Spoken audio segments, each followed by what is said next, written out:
ছেলের নাম আরিয়ান, ক্লাস 4-এ পড়ে আমার সন্তান, বাংলা ভাষণে পড়ে। আমার ছেলে সারা শোল পড়ে গেছে, মাথার চুল দিয়েও পড়ে গেছে।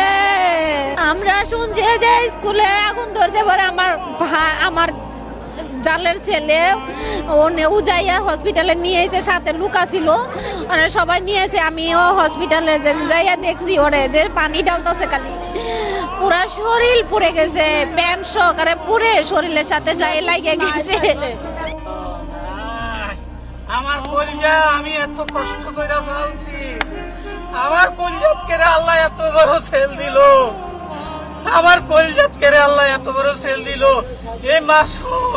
এই মাসুম রে কি আল্লাহ রহমত করতে পারলো না?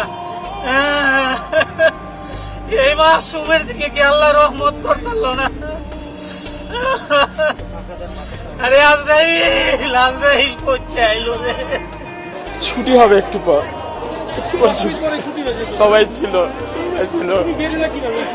তখন তো এক সাইডে ছিল, সে আমাদের বিল্ডিং আহত না, আমি আমার নিজের চোখে দেখছি, আমি কন্ট্রোল করতে পারতেছি না।